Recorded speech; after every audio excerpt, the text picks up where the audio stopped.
اما بعد، میرے محترم بھائیوں بہنوں، عزیزوں، بچوں بچیوں، السلام علیکم ورحمۃ اللہ وبرکاتہ۔ رمضان روزہ بہت بڑا عمل ہے۔ اللہ تعالیٰ نے فرمایا کہ روزے کا بدلہ میں خود ہوں، اور ایک جگہ فرمایا کہ میرے نبی نے کہ کوئی جانتا ہی نہیں ہے کہ روزے کا ثواب اللہ نے کیا رکھا ہے۔ تو اللہ ہمیں توفیق دے روزے رکھنے کی۔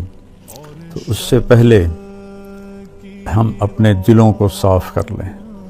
کسی کی نفرت ہے اس کو صاف کر دیں، بغض ہے، حسد ہے، کینہ ہے۔ کینہ ہوتا ہے کسی کو نقصان پہنچانے کی نیت، یہ بغض سے زیادہ بڑی چیز ہے۔ تو اس قسم کی جتنے بھی ہمارے دل میں منفی چیزیں ہیں، یہ ہم اللہ سے مانگ کے اپنے دل کو صاف کر دیں تاکہ ہمارے روزے قبول ہوں۔ اور خاص طور پر اگر ماں باپ کی نافرمانی ہے تو رمضان میں اس کی بخشش نہیں ہوتی۔ ماں باپ کے پاؤں پکڑ کے معافی مانگ لیں۔ اگر شراب کی عادت ہے تو شرابی کی بھی بخشش نہیں ہوتی۔ توبہ کر لے تو سب معاف ہے، تو اس سے بھی ہم توبہ کریں۔ اور رشتہ داروں سے برا سلوک ہے تو اس سے بھی ہم توبہ کریں اور ان سے ملیں، جا کر جھک جائیں۔ اور جھک جانے میں اللہ نے عزت رکھی ہے۔ اور کسی کے بارے میں دل میں کینہ ہے، یعنی اس کو نقصان پہنچانے کی نیت، اور تو انشاءاللہ ہمارے روزے اللہ کی بارگاہ میں قبول ہوں گے۔ آخری رات اللہ فرماتے ہیں کہ دن کے روزے اور رات کے قیام کی وجہ سے میں نے ان کے سارے گناہ معاف کر دیے۔ اور اللہ تعالیٰ نے ہر امت پہ روزہ فرض کیا ہے۔ ہمارے لیے روزہ آسان کیا ہے کہ ہمارے لیے سحری بھی ہے اور ہمارے لیے افطاری بھی ہے۔ تو اہتمام سے ہم ان روزے رکھیں اور کوشش کریں کہ پیٹ بھر کے نہ کھائیں تاکہ جسمانی فائدہ بھی ہو، روحانی فائدہ بھی ہو۔ اگر ایک مہینہ پورا ہم اس طرح روزہ رکھیں کہ ہمیں ظہر سے بھوک لگنی شروع ہو جائے تو پورے مہینے میں ہمارے جسم کے اندر جتنی بھی کثافتیں اور غلط چیزیں جمع ہیں وہ ساری دھل جاتی ہیں اور صاف ہو جاتی ہیں۔ تو رمضان کا مطلب ہے جل جانا۔ تو رمضان اور جل جانا اور روزہ، اس میں مناسبت یہ ہے کہ جوں انسان روزے رکھتا چلا جاتا ہے اللہ اس کے گناہوں کو جلاتا جاتا ہے، یہاں تک کہ آخری رات اس کے سارے گناہ جلا کے اسے پاک اور صاف کر دیتا ہے۔ تو ہم اپنے دلوں کو صاف کر کے لڑے ہوئے سے صلح کر لیں، معاف کر دیں۔ چند دن کی دنیا ہے، لڑائی جھگڑے کا موقع ہی کہاں ہے۔ چند صبحیں ہیں، چند شامیں ہیں، بہت سی بیت گئیں، تھوڑی باقی ہیں۔ بہادر شاہ ظفر رحمۃ اللہ علیہ کا شعر ہے، ان حسرتوں سے کہہ دو کہیں اور جا بسیں، اتنی جگہ کہاں ہے دل داغدار میں۔ تو دل داغدار میں اللہ کی محبت اور اللہ کے رسول کی محبت آئیں تاکہ ہمارا ہر عمل قبول ہو اور اللہ تعالی ہم سے راضی ہو۔ اور دوسری بات یہ ہے مالدار حضرات کے لیے کہ زکوٰۃ کا تو ضرور اہتمام فرمائیں۔ بہت غربت ہے اور بہت مہنگائی ہے، ہمارے گناہوں کی سزا ہے کہ مہنگائی کا عذاب ہے ہمارے اوپر۔ جو اللہ ہی ٹالے تو ٹالے، تو ہم سب اللہ کی بارگاہ میں توبہ کریں اور کھل کے مال خرچ کریں، زکوٰۃ بھی دیں، زکوٰۃ سے بڑھ کر بھی دیں، اور ڈھونڈ کر خاص طور پر ان لوگوں کو جو سوال نہیں کرتے اور گھر میں فقہ ہے، انہیں تلاش کر کے ہم اپنا مال خرچ کریں کہ جو ہم نے خرچ کر دیا وہ ہمارا ہو گیا، جو ہم نے بچا کے جمع کر لیا وہ مرتے ہی پرایا ہو گیا، پتہ نہیں اولاد کا ہے یا کس کا ہے۔ تو زیادہ سے زیادہ اللہ کے نام پر مال خرچ کریں۔ غریبوں کو ان کو ڈھونڈ کر، مریضوں کو، روزہ رکھنے والے روزہ رکھ نہیں سکتے ان کو ان کی امداد کریں۔ ہماری فاؤنڈیشن بھی اس میں بہت اللہ کے فضل سے کام کر رہی ہے، تو ہمارا بھی کچھ تعاون فرمائیں فاؤنڈیشن کا، تو اللہ تعالیٰ آپ کے اس مال کو جہنم سے بچاؤ کا ذریعہ بنائے گا۔ تیسری بات یہ کرنی ہے کہ ایک اپنی زبان کو لگام دینا سیکھ لیں، کہ اس زبان سے میرے نبی نے حضرت معاذ ابن جبل سے فرمایا، معاذ الا انبئک بملاک ھذا کلہ، معاذ میں تمہیں لمبی چوڑی نصیحت فرمائی تھی کہ ساری نصیحت کا میں تمہیں خلاصہ بتاؤں؟ انہوں نے کہا اجل یا رسول اللہ، ضرور یا رسول اللہ۔ تو فاحوی باصبعیہ الی لسانہ، تو اپنی زبان کو باہر نکالا اور یوں کینچی بنائی اور اس کو یوں پکڑا، اور پھر فرمایا کف ھذا، اے معاذ اپنی زبان پہ قابو رکھنا۔ وہ کہنے لگے یا رسول اللہ انؤاخذ بما نقول، جو ہم بولتے ہیں اس کا بھی حساب ہے؟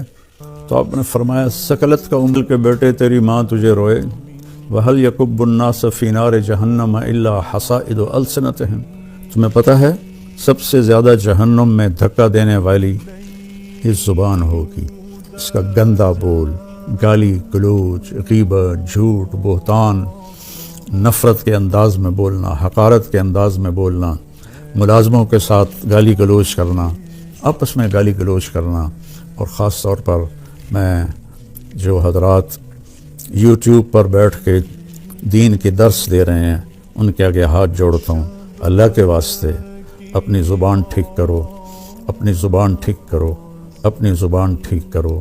ایسے میرے نبی کے بارے میں آتا ہے ما کان فاحشا متفحشا، میرے نبی کبھی بھی بدخوئی اور بد کلامی کرنے والے نہیں تھے، اور میرے اللہ نے فرمایا فبما رحمت من اللہ لنت لہم ولو كنت فظا غلیظ القلب لانفضوا من حولک، میرے محبوب آپ کے رب کی بہت بڑی رحمت آپ پہ نازل ہوئی تو آپ نرم ہو گئے اپنی امت کے لیے۔ اگر آپ کی زبان کا بول سخت ہوتا اور مزاج میں شدت ہوتی تو لانفضوا، افراتفری میں جب لوگ بھاگتے ہیں نا تو اس کو انفزاز کہتے ہیں، جیسے کہیں کوئی دھماکہ ہو جائے تو لوگ افراتفری میں بھاگتے ہیں جدھر جس کا منہ ہوتا ہے۔ تو اللہ تعالیٰ فرما رہے ہیں یہ صحابہ جن کے بارے میں اللہ نے کہا کلن وعد اللہ الحسنی، میرے محبوب تیرے صحابہ کے لیے تیرے رب کا جنت کا وعدہ ہے، اور جن کے لیے حسنہ کا وعدہ ہے ان کے لیے دوسری آیت کہتی ہے ان الذین سبقت لہم من الحسنی اولئک عنہا مبعدون، جن کے لیے ہم نے حسنہ کا وعدہ کر دیا وہ جہنم سے بہت دور ہیں، لا یسمعون حسیسہا، وہ اس کی آہٹ بھی نہیں سنیں گے، وہم فی ما اشتہت انفسہم خالدون، اور وہ جنت کی من چاہی نعمتوں میں ہمیشہ کی زندگی گزاریں گے۔ یہ ٹائٹل، یہ اعزاز صرف میرے نبی کے صحابہ کے لیے، چاہے وہ مہاجرین سابقین اولین ہوں، چاہے وہ درمیان والے ہوں، چاہے وہ طلقاء ہوں جو مکہ پہ ایمان لائے فتح مکہ پر، سب کے لیے میرے اللہ نے جنت کا وعدہ فرمایا۔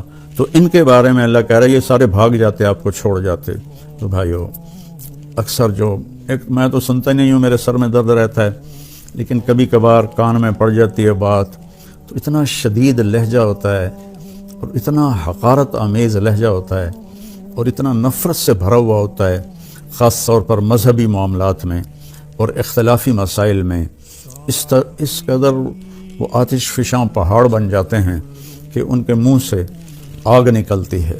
تو میرے نبی کی زندگی سیکھو کہ آپ نے کس طرح نرم رویے سے عرب کے سارے بت پرستوں کو رام کیا، اور اللہ تعالیٰ نے فرمایا کہ جاہد الکفار والمنافقین واغلظ علیہم، ان کے ساتھ آپ جہاد کریں، منافق اور کفار کے ساتھ، اور ان پر شدت اختیار کریں۔ لیکن آپ دیکھیں سیرت النبی میں کہ آپ نے عبداللہ بن ابی کو بھی کبھی برا نہیں فرمایا اور منافقین کو بھی کبھی برا نہیں فرمایا، اور آپ کی زبان سے کسی کے لیے دکھ بھرا بول نہیں نکلا۔ تو میں سارے بھائی بہنوں سے کہتا ہوں یہ وبا، یہ بلا ہمارے گھروں میں ہے، عورتوں میں ہے، مردوں میں ہے. صرف خطیبوں کی بات نہیں کر رہا. خطیب چونکہ ممبر پہ لوگوں کو خطاب کر رہا ہوتا ہے، یا وہ یوٹیوب پہ لوگوں کو خطاب کر رہا ہوتا ہے، تو اس کی زبان میں اگر زہر ہو تو وہ کیا دین کا کام کر رہا ہے؟ وہ کوئی اور ہی کر رہا ہے، دین کا کام نہیں کر رہا ہے. میرے اللہ نے فرعون کے پاس موسیٰ علیہ السلام کو بھیجا. فرعون سے بڑا مجرم شاید ہی کوئی ہو جس نے کہا انا ربکم الاعلی. تو اللہ نے دونوں بھائیوں سے فرمایا فقولا لہ قولا لینا، کہ موسیٰ ہارون فرعون کے ساتھ نرم لہجے میں بات کرنا.